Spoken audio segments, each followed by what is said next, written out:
back to SEC Network Primetime Football, presented by Belk. Volunteers, 17-0 at the half. Joe Tessitore and Brock Huard with you. Utah State searching for answers offensively. They never crossed midfield, Brock. Chucky Keaton, only 63 yards passing, threw an interception, only 16 yards rushing. Never got the run game going as a unit, became one-dimensional, and then Tennessee had goal number one to affect the quarterback. When you've got a senior veteran quarterback like Keaton coming in your place, you don't want to get him in rhythm, and they hit him early, and they harassed him often. And it's not necessarily the sack numbers, it's just getting him off of his spot. And when you're one-dimensional and you can't run, and your jersey's getting grass stained the way that Chucky's was in that first half, and you see a big old goose egg, mission accomplished by John Jancic and his crew. Now Utah State will get the ball to begin the second half here. You see Keaton gathering himself. Gene Chizik at halftime, you heard with Dari Noka talking about some of the adjustments you're going to have to make. And ultimately, this still becomes a game of physical warfare at the line of scrimmage. Tennessee dominated it defensively, led by A.J. Johnson and his defensive line. And Utah State has to win some of those battles up front. So A.J. Johnson all pumped up there on kickoff coverage. The All-America candidate who forced a fumble on kickoff coverage earlier tonight. Kellen Lee and Kennedy Williams back to return for the Aggies. And this will be Williams. And he gets a good return. Kept his balance, fighting past the 35-yard line, tackled by Dylan Bates. Go down to the field to Shannon Spake. Well, Joe, Utah State will play the second half, the rest of this game, without their top defensive player, Kyler Fackrell. That is according to Coach Wells. He is out for the rest of the game. As far as offensively, he's not as concerned about the protection on Chucky as he is about developing the run game. He said most of the first half, it was all mental errors. He said physical has to be the second half for us. We have got to establish a run game, and we have to be more physical. No doubt about it, Shannon. Best starting field position that Utah State has had here. And here's Keaton. A little bit of pressure, and he got rid of it. Well, I disagree with the coach a little bit. I think that has to be his message to the team and to that offensive line. Hey, this isn't physical. They're not too much for you. But even on that play, a little play action pass, and you see that initial penetration. You see four new starters up front there for Utah State that right now, just watch the line of scrimmage reestablish both in the pass game and the run game by just too physical, too strong, and too fast to Tennessee front. 2nd and 10. And Sharp was taken down right away. And it was Cameron Sutton, who's had a heck of a night, Brock. These are two corners that are going to be really good this season. This conference is loaded and has been loaded through the years at corner. Sutton played last year, started as a true sophomore. Coleman on the other side, now a senior. A wealth of experience. And you just feel so much better defensively as a coordinator, calling your defensive signals when those guys out on that edge set the tone. They've only converted 1 third down tonight out of 7. They're pointing at motion on the front of that line, that inexperienced Utah State line.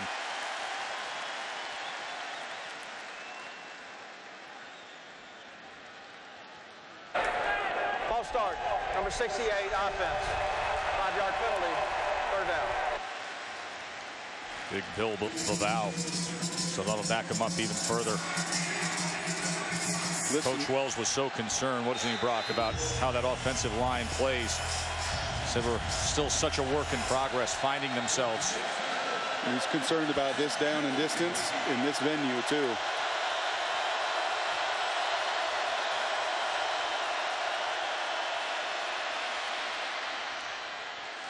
Keaton slings it that time complete to Natson, and they are able to convert. They got 16 yards on 3rd and 15. You can see Utah State hustling to the line, a pretty favorable spot there as well. Keaton pulled it from Hill, tried to keep his balance and fights his way, but they're going to mark him at the 49. That last surge will be brought back as Kurt Maggitt was able to finally corral Chucky Keaton. What a 3rd and 15 conversion. Circle that one if they can sustain this drive. 3rd and 15. And once again, with the creativity and the elusiveness of Keaton to extend the play, he has been everything. It's not been a lot, but he has been everything for this offense. Got that loaded side of the left. And that's where they will run off tackle with Joe Hill. Picks up a nice block and a good gainer by Joe Hill.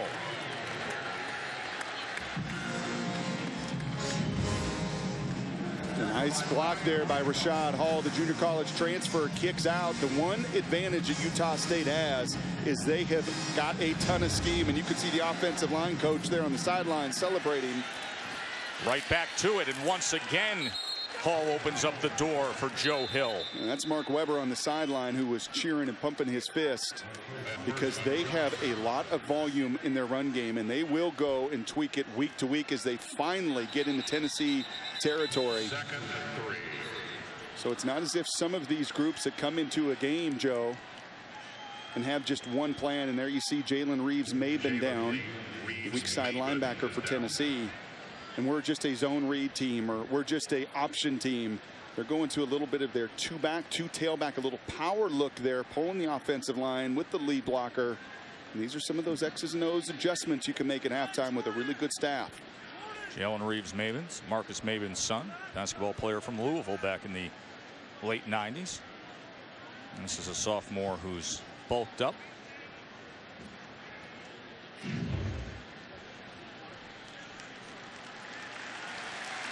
Came in and made that hard hit at the end of that play by Joe Hill.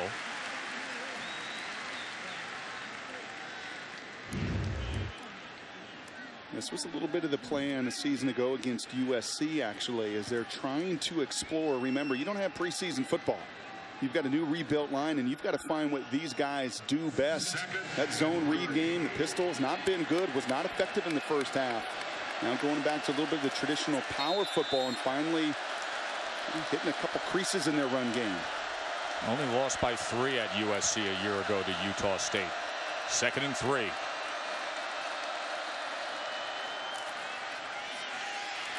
And he goes right back to the short game to Natson. He gave the pump, wanted to go downfield. It wasn't available, so he returned Natson's way.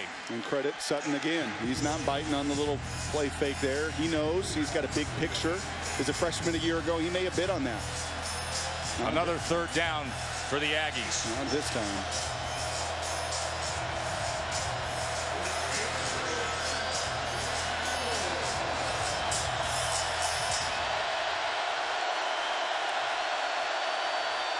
They go empty on 3rd and 3. Freshman ran the wrong way. Keaton directs him. That was a low ball and incomplete. It'll be 4th down. Hunter Sharp couldn't get it. And the Aggies want to get some points.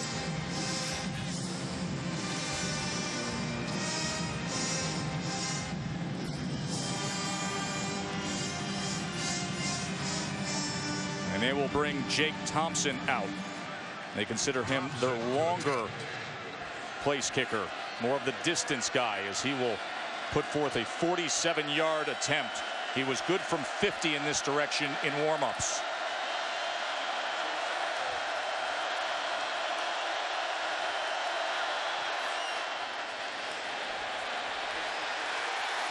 And it just drifted to the left. So they cross midfield, and they still don't have anything to show for it. A tough night for Coach Wells and the Aggies. The sophomore kicker Thompson opened up, but there's still a goose egg on Neyland's scoreboard.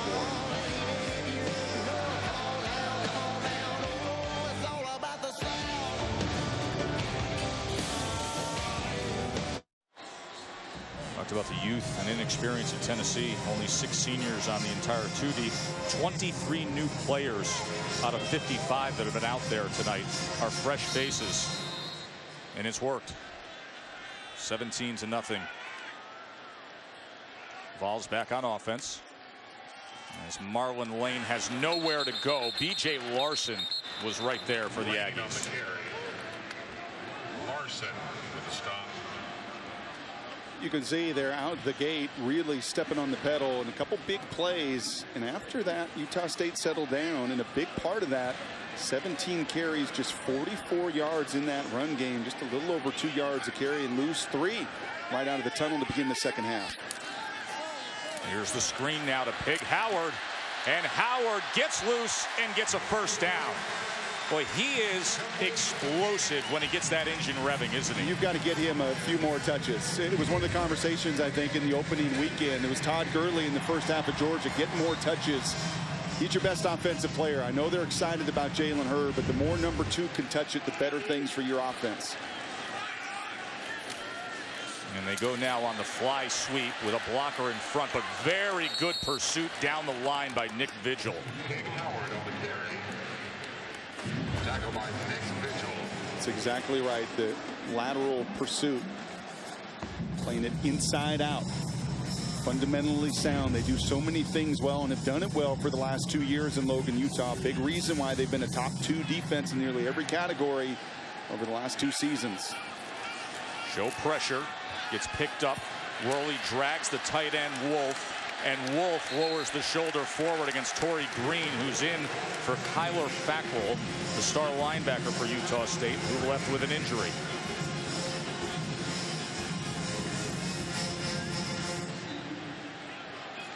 There is Kyler.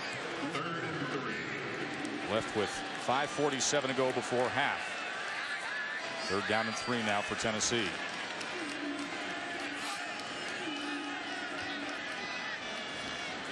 Check with me, and many times this is based on that box count. How many bodies you're trying to get a feel on 3rd down for all those different pressure looks and stunts and blitzes you've been hit with.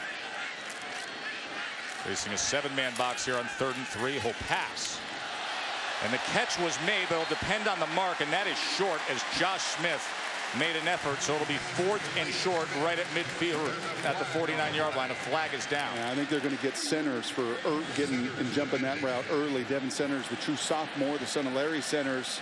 The pass interference early. He's an aggressive player, and you love the aggressive mindset. Like the contact was before the reception. Pass interference, number 37, defense. The penalty is a first down after spot of a foul. So that does the job for Tennessee. Coaches hate pre-snap penalties. They can live with that. You can live with a kid making his first start in this place, and he sees the play happening in front of him. He does an excellent job, Centers, of reading it. He just has a little bit too much contact. When you wrap that right arm around, especially in the open field, you're going to draw the penalty.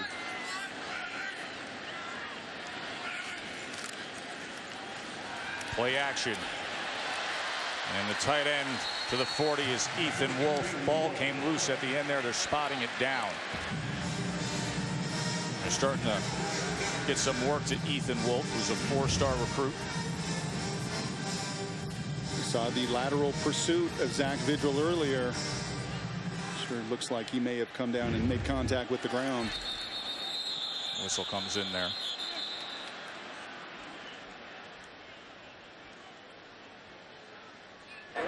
False start, 53 offense. 5-yard penalty, still second down.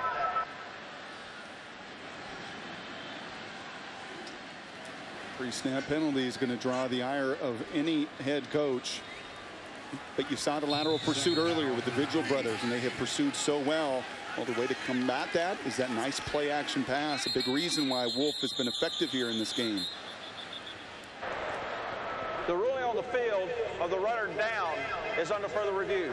They're going to go back to the previous play in the end of that reception by Ethan Wolf.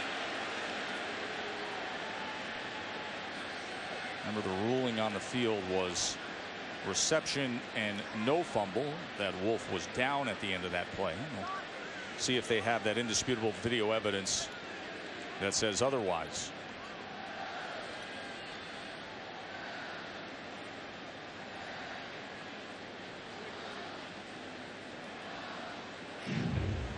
Here's a look. Centers again. Excellent pursuit by Zach Vigil.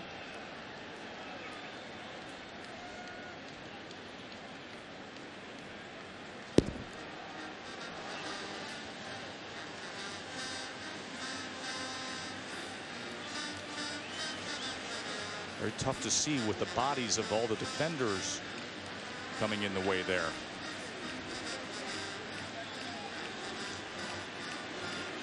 Take a look here, see if you can tell if the ball comes loose. As we zoom in there. Remember, that's why we use the phrase indisputable video evidence. It's tough to tell. You see the ball loose there, but was his back already on the ground? And center then comes in to recover it. You just love the effort, though, don't you? If Utah State in this defense that has been on the field again and again and again, and they have continued to respond even without their best player. Pass interference on the play before with centers. He comes right back, puts his helmet and shoulder pads. Was Zach Vigil flying over as he's done all throughout his 4-year career in Logan. It's just difficult to see with the bodies flying right through the contact point. Doyle Jackson, the replay official that'll have to judge this. You can also look at the forearms of the receiver. You know, it's anything but your hand or foot. And that right forearm is on the ground there. And at that moment, I don't know that you have the indisputable video evidence to say where the ball is. So the ruling on the field would probably be the point that they return to. But you look at that right forearm as he comes down over the top of the safety Devon centers. At that moment, the player is down when the forearm is laying along the grass. And you just can't speculate. You can't assume. As you said earlier, it has to be without dispute. A good look there at the right arm of Wolf, and hard there with all the bodies coming in. Here's real time.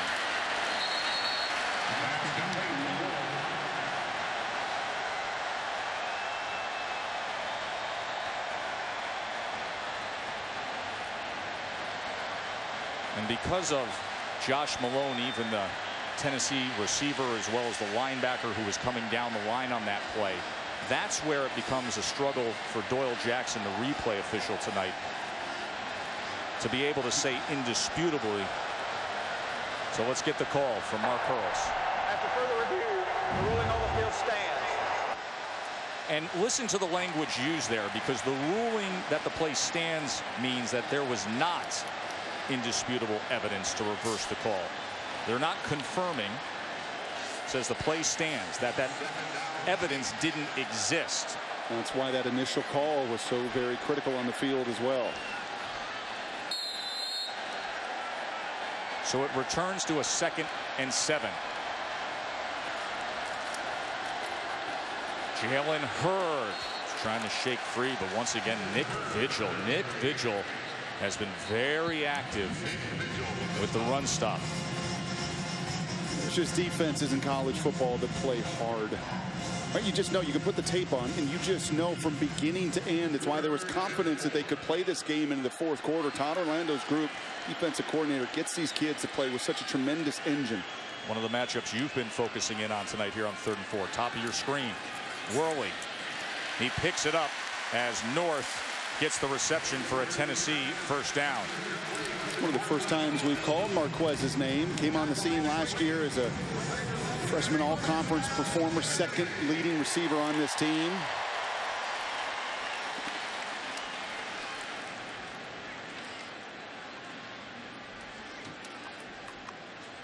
I think that's going to be Brian Sweet again, another one of the veteran players. Your senior safety, you've seen 37 centers, so very active next to him, the true sophomore Brian Sweet, another one of those real leaders of that defense, and he says, you're not going to walk me off this field.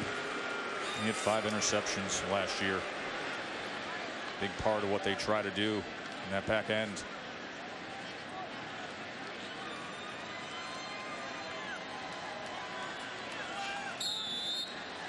True freshman Jalen Hurd stays in as the running back. He's been close to breaking one, hasn't he? Really has.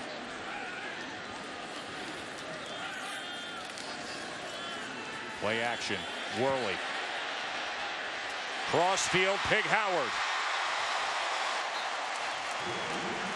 Flag is down back at the 36-yard line.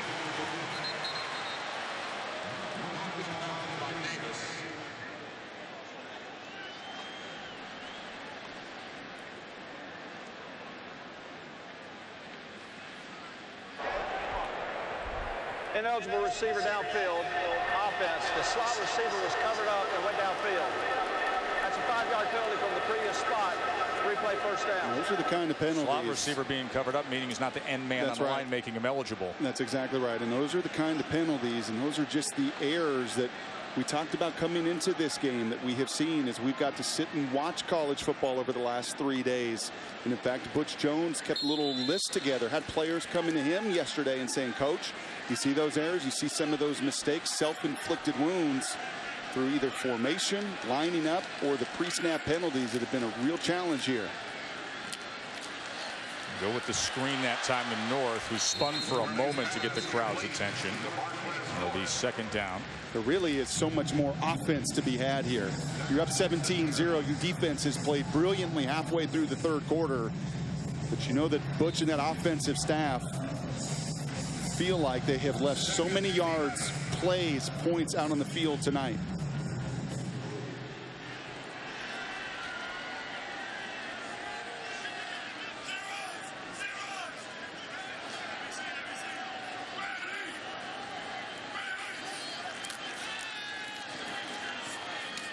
Worley throws a strike that time to North.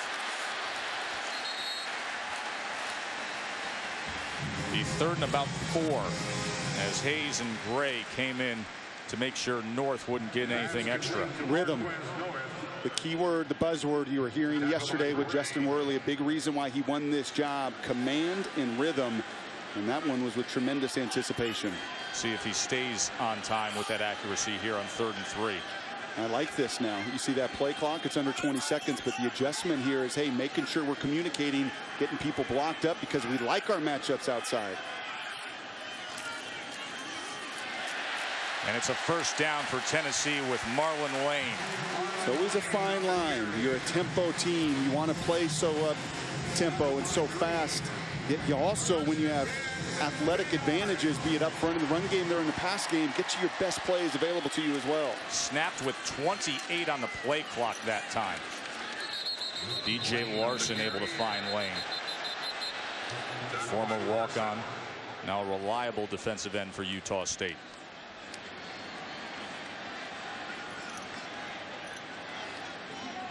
Lane will come out, and Jalen Hurd will come in for Butch Jones. 5-minute drive. Good mix of run and pass, complete control. A real chance here to make life very difficult on Utah State if you can put points on the board. 12th play of the drive. Worley is going to tuck and run.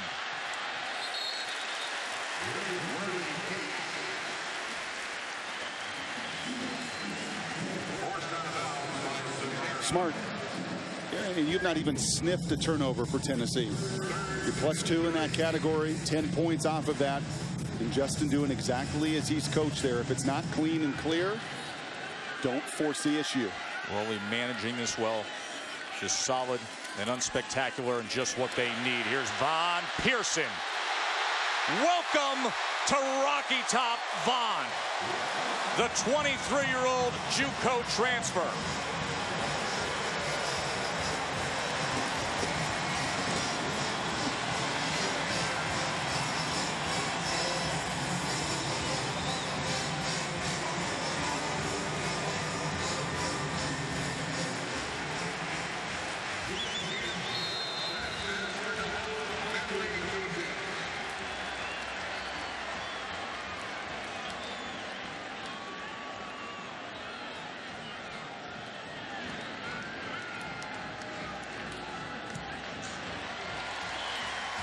Different feel, isn't it, Brock? You got a 23-year-old grown man, 6'3", 185 pounds, going up against an 18-year-old true freshman at 5'9" and 160 pounds. You'll take that matchup every time. And what could be the defining blow here for Tennessee.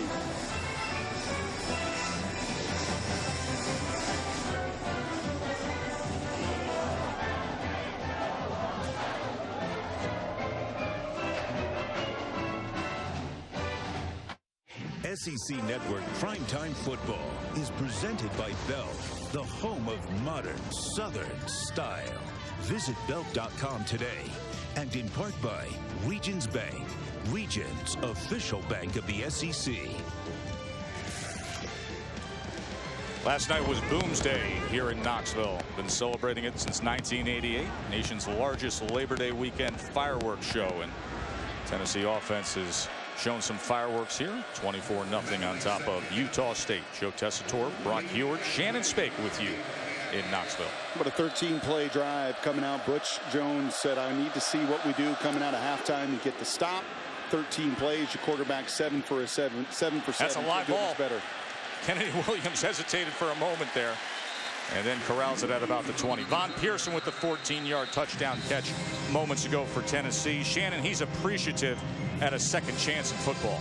Joe, you talk about Von Pearson. He is a definition of second chances. When he graduated high school, he didn't have the grades, he told me, to go to college right away. He was working at Bojangles when a friend of his asked him to come on and try junior college. He went out to a junior college in California called Feather River College.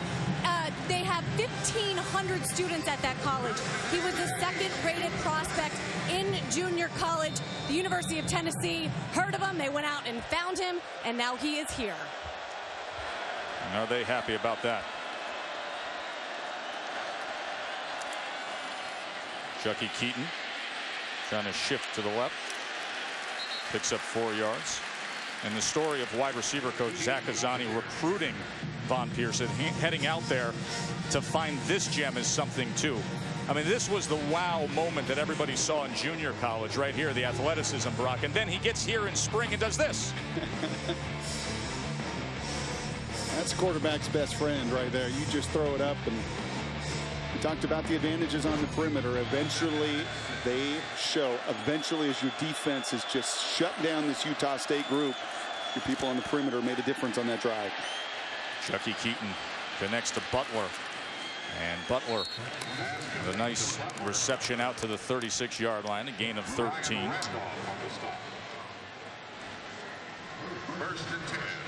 You wear people down 2 ways, psychologically and physically. Those are the words of Butch Jones yesterday.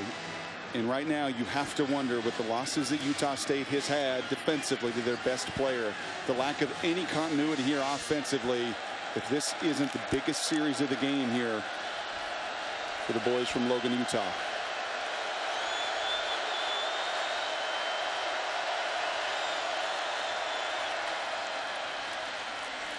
Joe Hill, nothing doing at all. Kurt Magid missed all of 2013 with injuries. Emotional to be back. Spoke at the team dinner last night, Brock, and Butch Jones said it was really noticeable what he's bringing to the team this year. You know what, you get a sense with the Von Pearson story with Magid as well, an appreciation. A.J. Johnson is the star. He came back. He will be the voice and the leader. But there is a little something different when some of your other veteran leadership maybe hasn't had the easiest road. And maybe they can appreciate some of the hardship you've been through and some of the hard work they put in this offseason.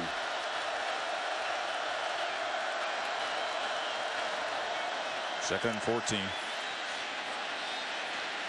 Lofted it downfield for Natson, who is releasing, and it's a flag down back at the 28-yard line. This may be holding, as Chris Weatherd was coming in and pressuring Keaton.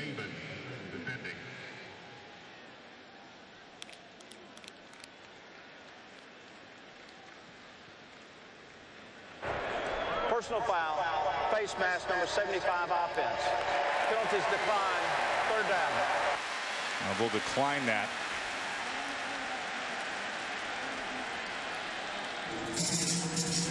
That's PC Lyle, the right guard there, and we called out Chris Weatherd's name a few times, and just too much speed. He gets on the edge. That's an obvious call. I think a very well officiated game here tonight.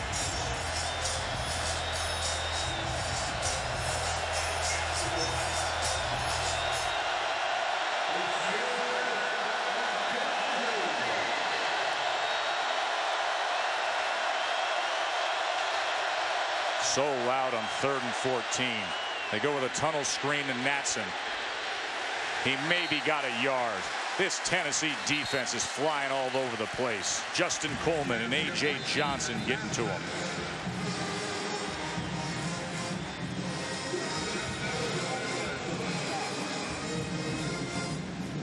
Complete control. And how about Weathered there, playing a little bit of that spy? You saw 3 down front. You've seen him rush. Well, that time, defensive coordinator Jancic wanted him in a spy position. He reads, he reacts. And, man, you're absolutely spot on. They have just been flying around with tremendous speed tonight.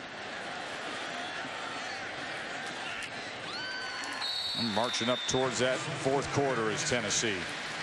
Defense is pitching a shutout. Offense is finding their gear. Worley and company when we return.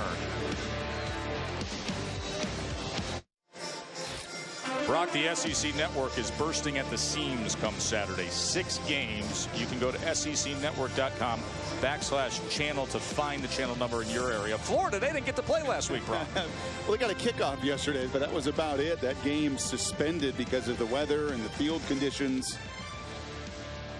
So now quarterback Jeff Driscoll and his anticipated return. A new offensive coordinator, Kurt Roper, will be in action on the SEC Network at 4 o'clock this coming Saturday. Here's Devin Young, and he stiff arms his way out to the 33-yard line.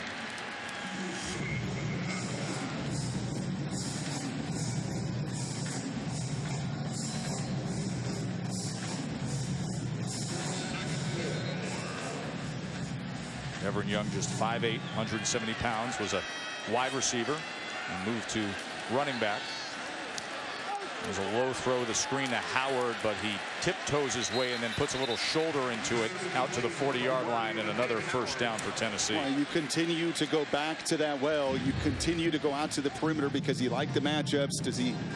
Ooh, it looked like his knee was down there. It was. You can see the Utah State sidelines trying to point that out. This is going to be a really easy call for Doyle Jackson upstairs in the replay booth. Of the runner gaining a first down is under further review.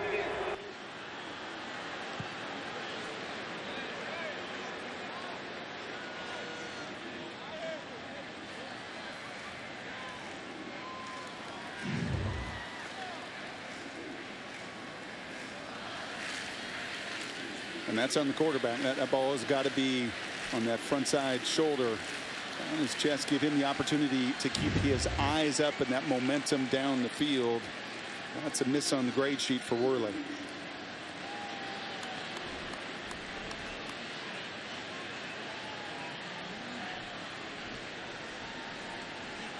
I think Howard was out of the program for disciplinary measures this spring, but he's done a great job of gaining the trust of his teammates and coaches. Has played a big role in fall camp. Played a big role tonight. Sure diversity. Sure diversity. Sorry about that. Of skill set at that position group. When you look at Avon Pearson in the highlight reel, you look at Marquez North and the body type. We've hardly even called Jason Kroom's name. He's 6'5", 240 pounds.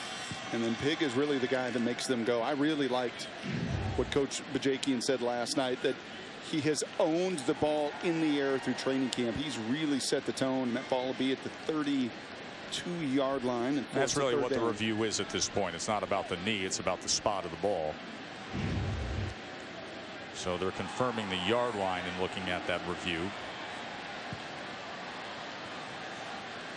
But it is a good group of receivers in terms of the versatility and the dimensions they give them. And they're going to have to carry a little bit of load here early. It reminds me, I was telling you this yesterday, when we were at Auburn a season ago. I had them very early in the season, and Gus Malzahn had told our crew, I've got to play the game a certain way. I've got to learn my guys. I've got to figure out the way we're going to do things, and we'll be a very different team at the end of the year. And you got that sense yesterday in the facility that they like a lot of these freshman pieces. There's plenty of talent, but the way they're going to play the game now. After further review, the ruling is the runner's knee was down at the 32-yard line, short of the line to gain. It'll be third down. The way they play the game now with a Jalen Hurd or this receiving crew and the baby steps you're going to have to take with your offensive line. There is no substitute for experience up front and getting that group to play together, especially with many new pieces as they have. And the people on the perimeter are going to have to carry the weight here a little bit early. So after the spot of the ball with his knee down, it makes for a 3rd and 5.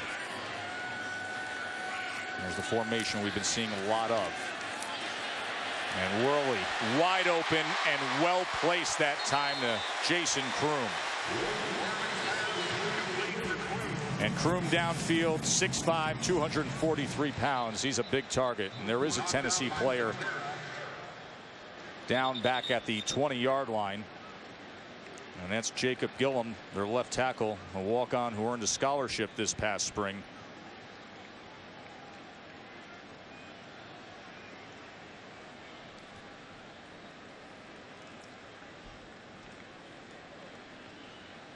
Talk about that offensive line starting to gel.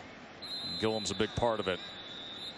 Take a short break, come back to Knoxville. Gillum is the player shaken up. It was a really cool look at a couple of young linemen saying, I'm going to help my buddy out, and that accountability that Butch Jones and that camaraderie that he is really seeking. As you see Jacob Gillum, the redshirt senior, just got his scholarship in May, making his first ever start and walking off on his own power. That's a positive sign. You know, all off season long, and kind of chuckle, you're talking about making his first start, because Tennessee was telling everybody, listen, we're young, we're inexperienced. We're the only team in the country that does not have a returning starter on the offensive and defensive line. Brock, that doesn't matter after tonight. Everybody's got experience now, and they're getting a good experience in a game like this.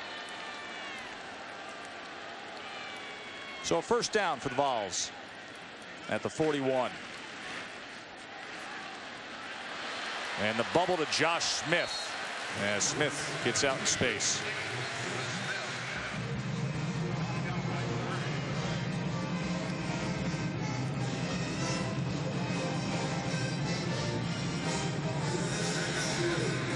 Eight-yard reception. Makes for 2nd and 2. As Lane gets a nice push from that young offensive line.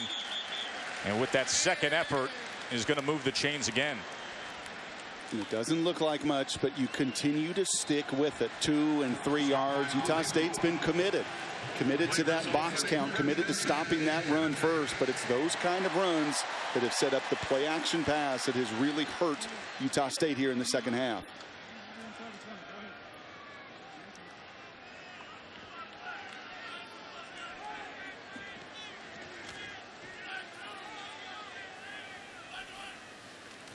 High snap, get it down, and Lane gets it forward. 27-yard line, tackled by Zach Vigil, the older brother to Nick, who's had a big night. You know what else that run has done? Look at this, just the second possession here, such a sustained 13-play drive. Their first time out, and once again, just methodically, the body blows, taking it to. It's a tired defense. Good route that time by Josh Malone. As it's a first down at the 15-yard line, and a well-thrown ball by Worley. 11 more yards there. 10+ receivers have touched the ball tonight. That's another trademark of this scheme and system. You can recruit lots of different players with lots of different skill sets, because you find within the confines of this offense many, many unique ways to get them the ball. Well, Justin Worley, the senior quarterback, he is 11 for 11 in this second half. Rhythm. They're going to sprint to the other end. Butch Jones says we're going to do the little things really well. High energy, discipline, effort, and that sums it up. Fourth quarter coming their way, and Tennessee is in complete control. What a way to start the new year for the Vols.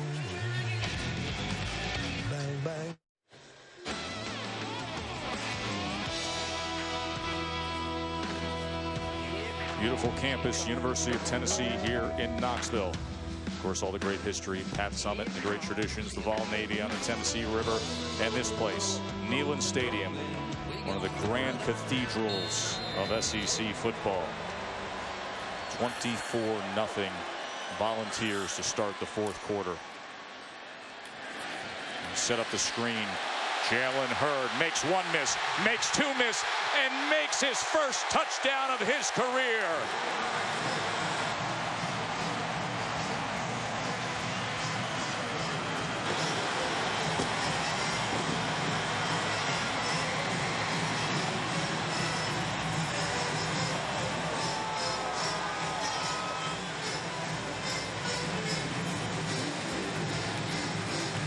He's a lot more elusive than we ever thought he was. 6'3", 225 pounds. Those are the words of the offensive staff. And when they put the GPS monitor on him during this training camp, no one faster either. How about that? It's 6'3", 225. The kind of elusiveness, kind of wiggle, and the kind of explosion that can make a big difference for your program. He's the star in waiting. But Vols fans, you may not wait too long. Jalen Hurd, one of the top recruits in the country, now a fab freshman.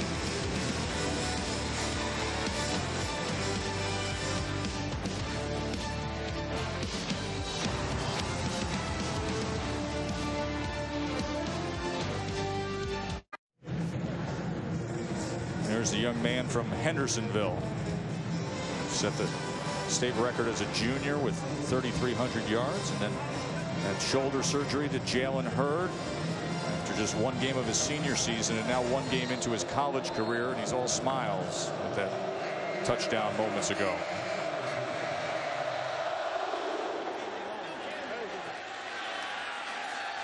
Here's Williams from the 6. And he is upended. Reminder that the SEC Network brings you a rewind of a classic after this game. It's Tennessee-Auburn 97. All the stories and action of Peyton Manning and the Vols taking on the Tigers and winning their first SEC championship. That follows the game right here on the SEC Network. Those 90s Vols had lots of talent and athletes like a Jalen Hurd, like a Von Pearson, like some of these what Matt Wells called creatures on the outside for Tennessee. AKA athletic freaks.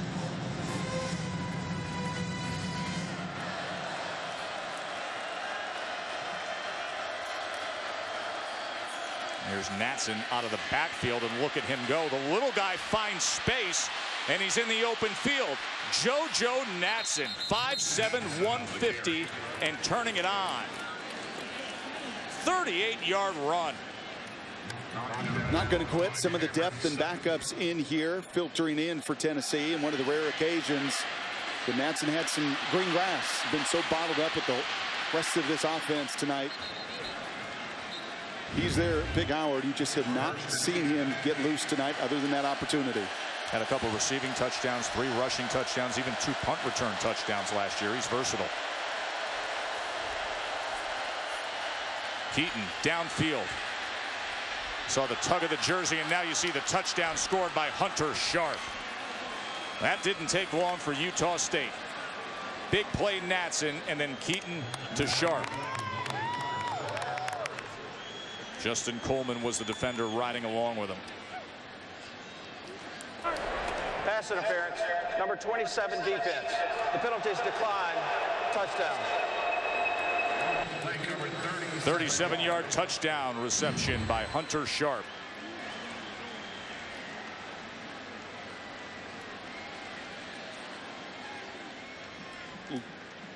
Too late, unfortunately, and Coleman trying to get away with the hold and the tug. And Hunter Sharp, another name, unfortunately, for Utah State that you didn't call out through the first 3 quarters of this game. They're not going to quit. Coach Wells has got a very proud program there. They've won a lot of games over the last couple years. And they're not going to quit, but just too little, too late.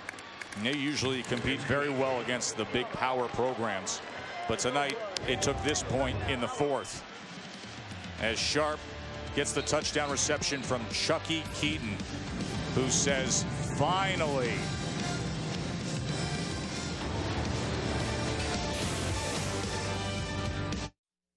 SEC Network Primetime Football is presented by Belk, the home of modern Southern style. Visit belk.com today. Brock, did you look out the hotel towards the river yesterday and see the Ben Merrill water show? The water-powered jetpack. I mean, look at this guy go here in Knoxville.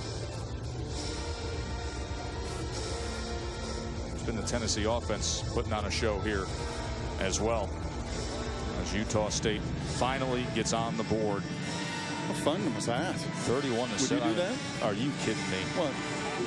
Can't do that in business shoes, Brock. Pickett and Young, deep for Tennessee.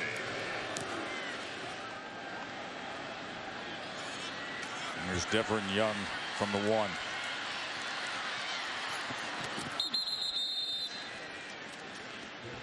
Justin Worley, the starting quarterback for Tennessee, who patiently competed and waited and worked back in good health from last year and was handed the starting job, and now has 12 completions in a row here. That equals Peyton Manning's mark against Kentucky in '97. Best for 6th all-time for completions in a row in a game in Tennessee history. T. Martin had 24 in '98, an NCAA record. Of course, he also won himself a national championship.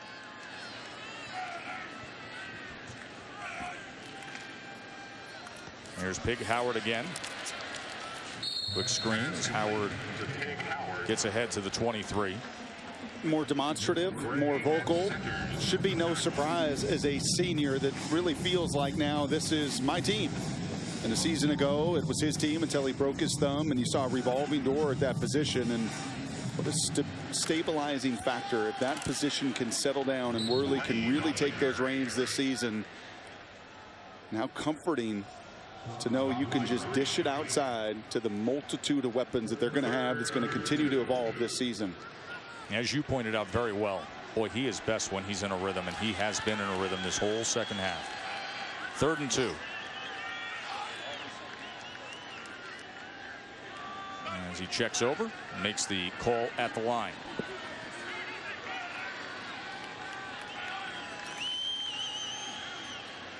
Marlon Lane will keep him going forward. Brian Sweet makes the tackle on Lane. This run game is going to be the one component that's going to have to continue through this grueling season and just grueling schedule to grow and evolve. You now have 79 yards on the night. It's been Worley, it's been the pitch and the catch and the efficiency of the offense. You'd like to see that component grow with this passing game as the season moves along. 13 in a row. Can it be 14 in a row? Well, the streak will end there. Worley's 13 completions in a row as he goes beyond Josh Malone, but 13 ties him with Jeff Francis and Casey Clausen. That's 4th all time at Tennessee. So a good run in this second half by Justin Worley.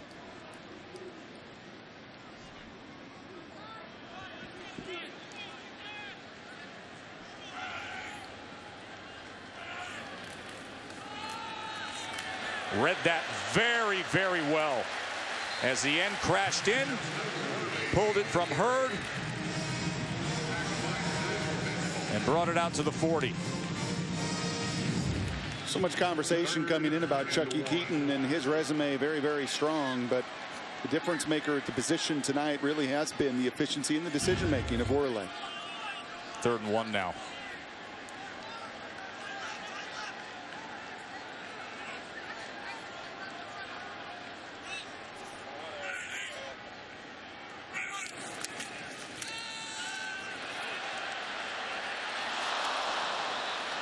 Looking for Downs that time, who had a touchdown catch in the first half.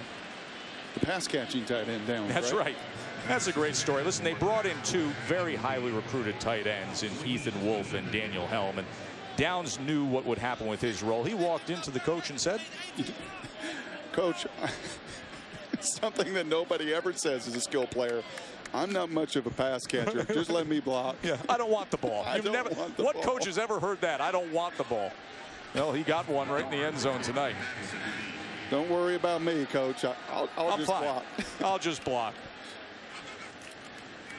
Matt Daron to punt. And it bounces inside the 30, inside the 25, and then is fielded by Natson. Well, remember in the first half, the guy who said, Coach, I'm fine, really. Just keep me in blocking. I don't need the ball. Justin Worley felt otherwise. That helped Tennessee get going.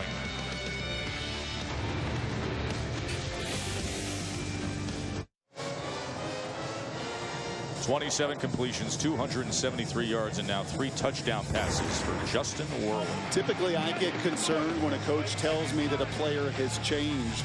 But when it's been for the positive, more command, more communication, well, it's been to the benefit of this program in Tennessee. And Justin Worley has been everything that this offensive staff wanted to see. Get the ball out of your hands, play with tremendous rhythm, and let the people around you elevate your game, and that really has been the story tonight.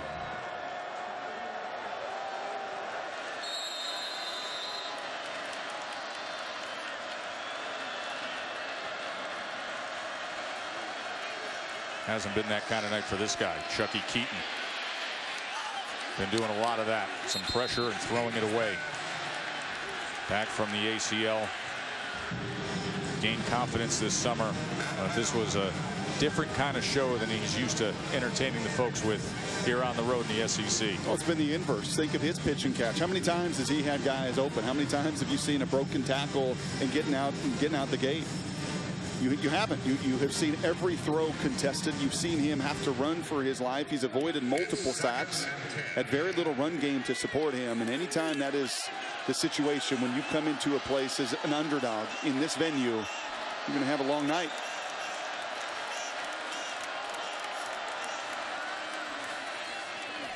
That's off the hands of Hall.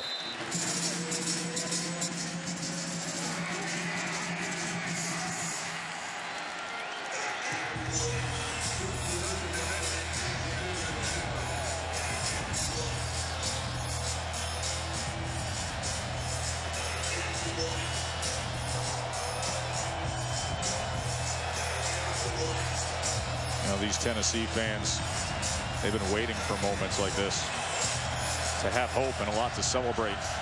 Better times ahead. They're enjoying every second of it. Keep an eye on Weathered here. He's been a spy and a rusher tonight. That is picked off by A.J. Johnson. Oh, what a night for the senior All-America.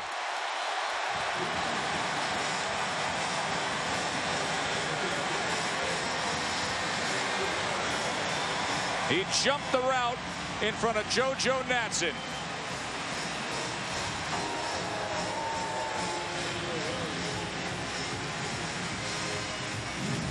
That's exactly right. He sees everything happening in front of him. Veteran players, the game slows down. JoJo gives up on it. You've seen both interceptions. Ronald Butler, not a great effort on a go route. That time, JoJo Natson at 150 pounds said, I'm not running into 245. Stops on his route. Johnson takes advantage. And these are the reasons he came back to school. And that forced fumble in the first half, and now bookends it with an interception here in the fourth quarter.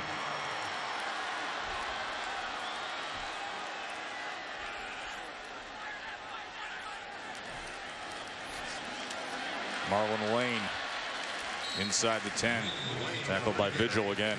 Nick Vigil. So much focus is always on the quarterback and everything that quarterback can do, and rightfully so. Johnny Manziel in this conference, Cam Newton in this conference elevates the people around you. But when your supporting cast isn't competitive, isn't physical, can't win on the outside, and makes playing that position brutally difficult. You know, only 13 interceptions in his career. 2 tonight, Brock. Chucky Keaton hoping his defense can hold just a little bit here. Not see that Tennessee margin widen and widen. But oh no, this is starting to get to statement territory up on the scoreboard, isn't it? Marlon Lane, 7-yard touchdown run. Let me quote Butch Jones for the second time tonight. You wear people down in 2 ways, psychologically and physically.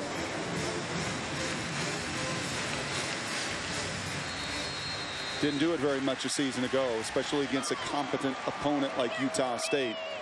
Some good wins. With South Carolina, the marquee win in Butch's first season. But this is a complete beatdown physically. And right now you got to wonder psychologically how hard a trip it will be for Utah State.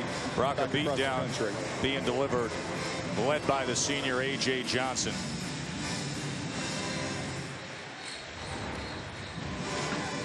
And that was on kickoff cover. Nothing like your stars playing on special teams, setting the tone. You have seen him dancing. You have seen him animated. And you have seen him right in the kitchen of these running backs and quarterbacks. And then the final statement. seeing the whole picture, understanding the coverage, seeing what's happening in front of them, jumping the route, and putting the final stamp on this one. Remember a couple years ago, he played offense. They had that beast package. He had 6 rushing touchdowns, and then led the SEC in tackles a couple years ago. Was a first-team All-America and All-SEC, and on everybody's preseason All-America list this year. Great way to start your senior year here tonight. We asked Butch yesterday, who's your toughest player? When push comes to shove, and Utah State's going to fight. And that's what they've done in all these different venues. I mean, this is outside the norm of the big opponents that Utah State has faced. Who are the guys on your team that are going to respond? Who was his answer? 45. By the way, for what it's worth, he's worldly. He's rounded, performed high school theater, was in Guys and Dolls, and played the tuba in high school.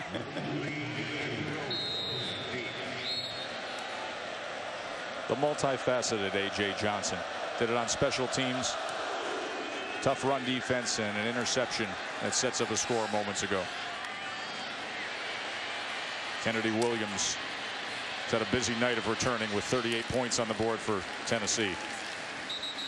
Reminder that come Saturday, you have all the football you could ever want right here on the SEC network.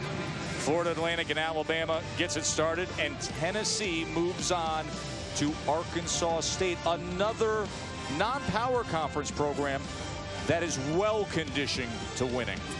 Get to a bowl game. That has got to be some of the battle cry. Unbelievably, nobody in uniform in that bright orange tonight has been to a bowl game. You've got to get to a bowl game, and in order to get there, you have to win this one in the season opener. You've got to take advantage of next week against Arkansas State, because it is as brutal and daunting a schedule as anyone has in college football. And that was almost picked again by Johnson.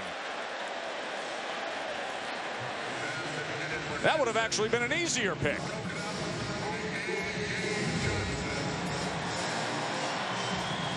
Oh, he read that well. Sure did.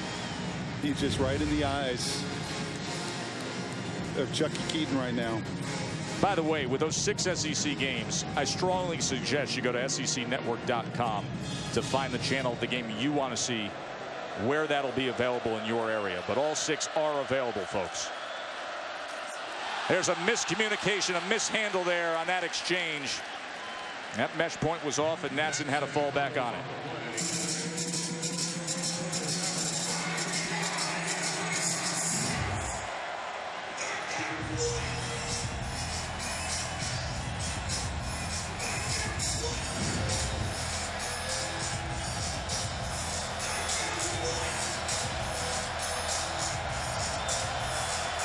Third and 15.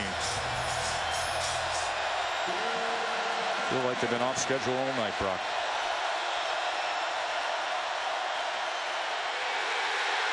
They're just rolling now. Rolling right along. LaTroy Lewis.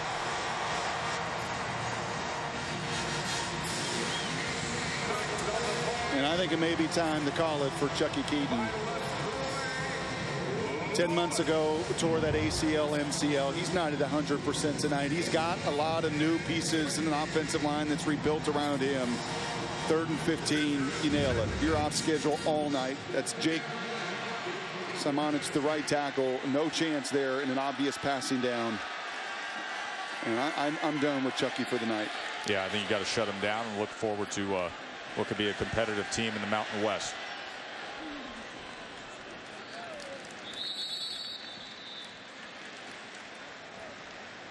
Utah State's going to fall to 1-17 all time against the SEC. Tennessee, big night here at home.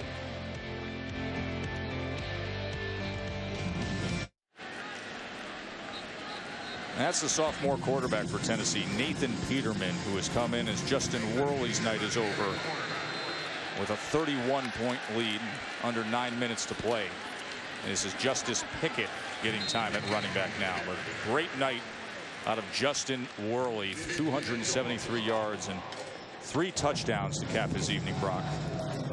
A lot of conversation about what his ceiling is. How spectacular does he have to be? You've got so many weapons, and is he really the difference maker? And it's not always about the spectacular ceiling. So often it can be about seniors that manage the game appropriately. And I really do believe as this season evolves for Tennessee, they need a little more run. You're going to see Jalen Hurd get better. I promise you week 12 he'll be different than he was tonight. But he's got to be the facilitator with all the different pieces around him. And he was beautifully tonight. And Worley went to the Manning Passing Academy this summer, Shannon, and Archie himself called Butch Jones to tell him how well he played, how impressed he was. Joe, absolutely. Just one of the things that Worley did to try to work on his leadership skills during the offseason. He told me it wasn't natural for him last year, but that was a focus. The word mentor, that is what he told me. That is how he described himself on this sideline with all of his players. He says he doesn't want to criticize. He wants to help them. He wants to coach them. I've watched him all day from the time they walked into the stadium all throughout the game. He has been focused, and he has absolutely been getting these guys going. He has been that mentor. That's Summerhill on the carry for the first down. 4 head coaches in 6 years, multiple offensive coordinators. Hard to be demonstrative and take the reins and say, I'm going to be the man last year. And Butch Jones comes in and establishes the system and the way he wants to play ball. But he sure took command of that competition this summer, and there was no question. Asking the staff yesterday, does he have to look over his shoulder? There's so much good conversation about quarterbacks in this conference. At Texas A&M and at Alabama and at Vanderbilt. Does he have to look over his shoulder? No. This is his team. This is his game, and there's none of that conversation here in town. There's Pickett again. Remember earlier tonight when we opened up this broadcast and I said the opening weekend reminds us, Brock, of what we don't know, what we think we know, but we don't know. Kenny King of the Hill, Justin Worley, now you know. 2nd and 10.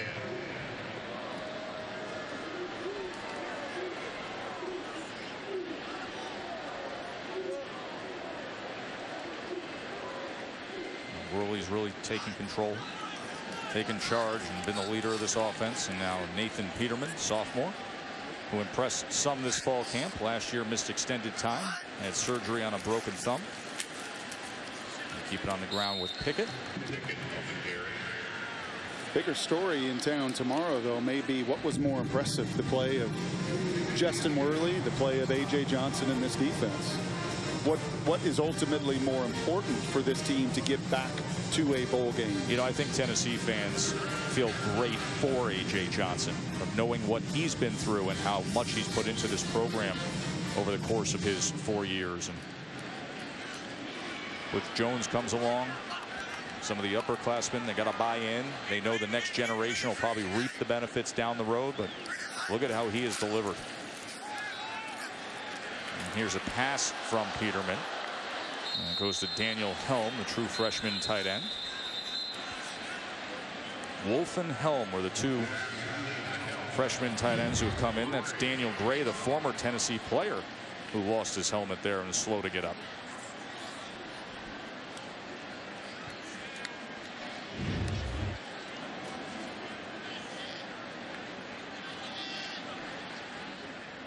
It's 4th and 9. Daniel Gray played 8 games at Tennessee in 2012. Even started one that year. Matt Darr on to punt away here. Coming up on 5 minutes remaining in what has been Tennessee's night to shine.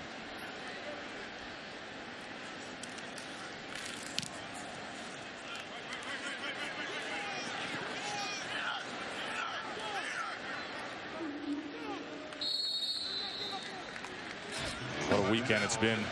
Opening weekend. Kenny King of the Hill and what he did to South Carolina. And then Alabama with Blake Sims playing quarterback all the way as they survive West Virginia. That's the breakout performance right there, Brock. Todd Gurley. Set the school record in all-purpose yards. Best player on the field, doing it in special teams as well. And then a really good test last night for those Florida State Seminoles. LSU finishes strong. I think that was the story to sum up the weekend in the SEC. It really plays to what we saw tonight. You just wear people down.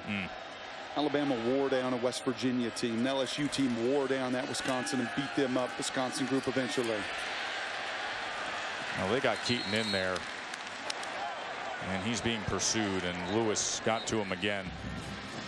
And at a 38-7 score, and with a player that you're going to need every step of the way, he may be taking some unnecessary punishment here.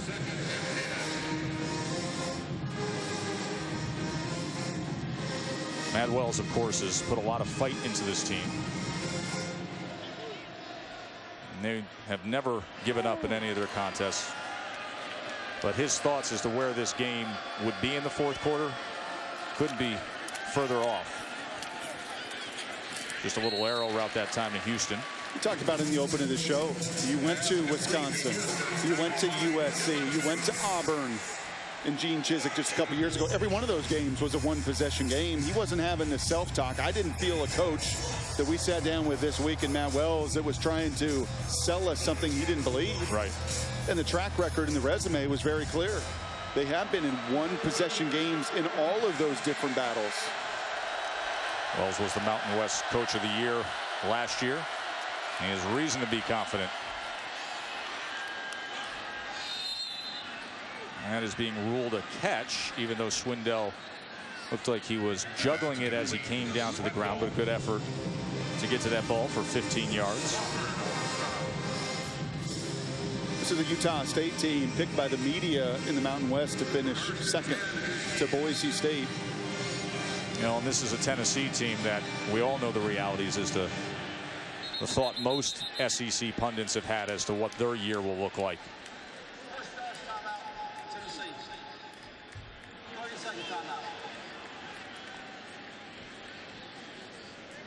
Chucky Keaton was stretching out for a moment there. 10 months removed. This. Right, 10 months removed from a torn ACL and MCL. Nobody was even near him. It's just what it takes to play this sport, the balance and athleticism. You brought up Tennessee the rest of the way, and this is a very difficult schedule. You know what they're doing tonight? Arkansas State comes up next at Oklahoma. At Oklahoma before you get to the meat of the SEC. After Arkansas State, you're looking at three opponents there that athletically out on that perimeter are really going to challenge you in ways that these two aren't. It's why these were such a premium to get. You had to get this one tonight, and you really do next week against Arkansas State, because the story isn't, to me, about an SEC East championship this season. The story is about getting to a bowl game and getting all that additional work that you were oh so close to a season ago at 5-7. Obviously, the game's on the road at Georgia and Ole Miss, let alone what you have coming here on October 25th with Alabama. There are some significant challenges in front. You look at that schedule, there's only two teams they face all season with a losing record last year.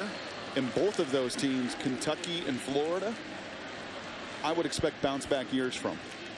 And I thought Patrick Tolles on Kentucky looked very good yesterday. Mark Stoops has Kentucky turned around. This is what I was talking about at the end of that last play. See if he has control of the ball through the entirety of this catch. You have to have firm control throughout the entire process of the catch. That's a capital N-O. I would agree. On first sight, it didn't look like it to me, nor to many of the coaches on the Tennessee sideline as he came in there. Well, he's bobbling it initially. If he catches it clean, has been the case for a lot of the receivers tonight for Utah State. Just have not been able to make that first catch. And then with the speed, look at the pursuit. Three Volunteers ripping and pulling at it. And he's not possessing it as he's out of bounds. Yeah, I think the best way to describe this for people when you're sitting back watching at home, was it a catch, wasn't it a catch, is first of all, you have to establish firm control. Once you've established firm control, you have to maintain possession for the entire process of the play. And right there, you could see that that wasn't the case, the case there. But is there the video evidence upstairs that they would say otherwise on? That's what they're looking for. Always interesting to think when you have a game like this and you're Utah State, what's the message once you get back to the locker room, Brock? What does Coach Wells say when he gathers the troops here? He's going to like the fight of his defense that hung in there against some long odds early and continued field position that was so favorable to that Volunteer offense, and they really did respond. But they've physically got to get a lot better in a lot of different spots. Coach Wells mentioned he thought the determining factor would be how we play on the offensive line and how the cornerbacks hold up against those freak Tennessee wide receivers. And one of them, that offensive line was pretty clear from the beginning. Oh. They just couldn't run. They couldn't block. Chucky was running for his life in that first quarter, and then eventually the second one really started to turn the other way as that defense was on the field longer and longer and longer. Taking quite some time here to look through this. Brandon Swindell, what they ruled a reception and what would be a first down for Utah State. As the orange-white chant echoes throughout Neyland Stadium. After further review, the ruling is the receiver did not maintain control of the ball throughout the process of the catch. Therefore, the pass is incomplete. It'll be 4th and 6 on the 29-yard line. The other message to your team is look at your fan base. They traveled a long ways to be out here, just 500 tickets, and they've not gone anywhere. Well, it's 1,800 miles to come and spend some time in Knoxville and see your team play an SEC powerhouse, traditional power program. And they've not seen this. I mean, you can't reiterate that enough. They have not seen a game like this in recent memory. Not with Gary Anderson, not over the last 3 years, not last season with Matt Wells, the Mountain West Conference Coach of the Year.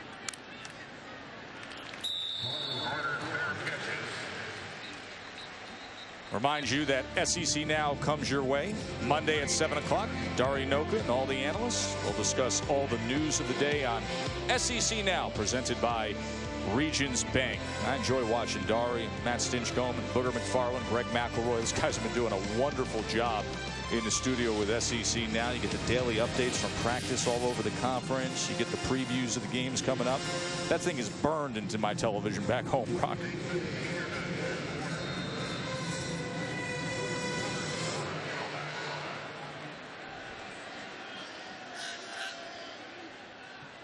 Remember Peterman in at quarterback.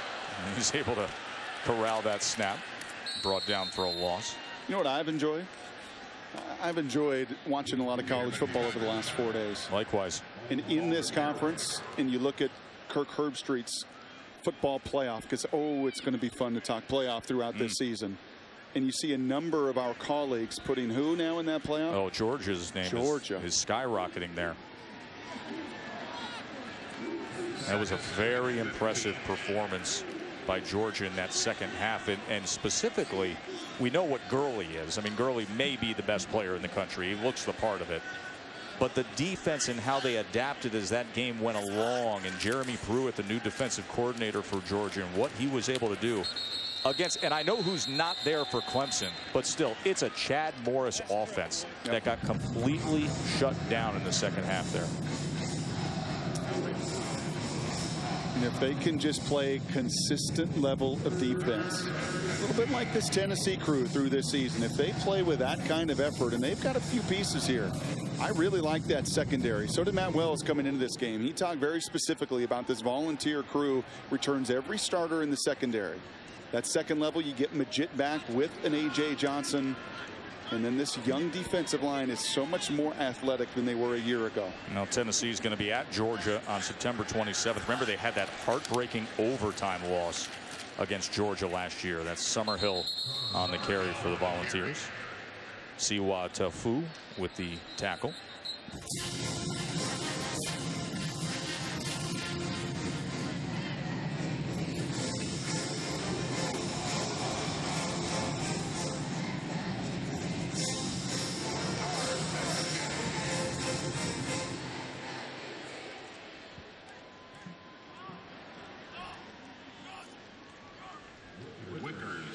Aiden Weichers back to field, the Dar punt.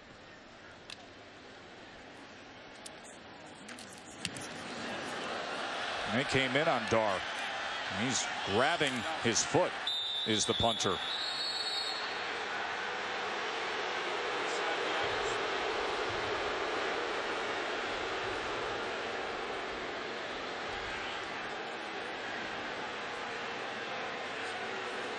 Oh! Sorry, I've just watched a side replay of what happened to Matt Darr off to the side. I couldn't help but react, Brock. You're going to see it's that plant leg that is so vulnerable. As that plant leg was firmly entrenched in the soil, and you saw the rush man coming in and his body weight just collapse on him. So the medical staff is going to get him up as that thing was rolled. Something fierce. Oh, to be young. Oh, I think it's going to look like a watermelon come tomorrow morning.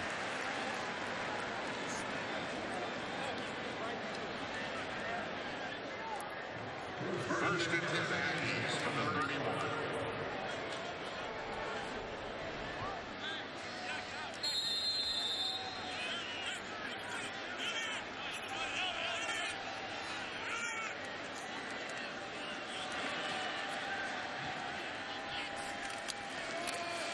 Chucky Keaton still in here with 1.5 minutes to play.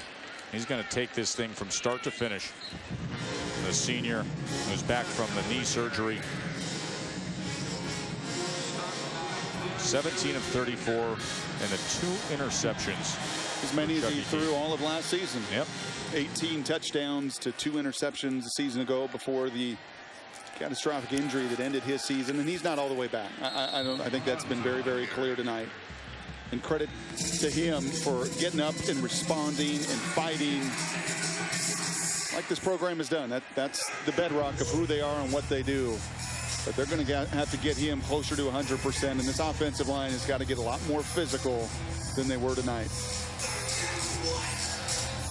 Only able to play in 6 games a year ago. Comes back after all the hard work, and his team gets punched right in the face here in Knoxville. As Devontae Robinson hauls that one in. Didn't see much of the JUCO transfer tonight.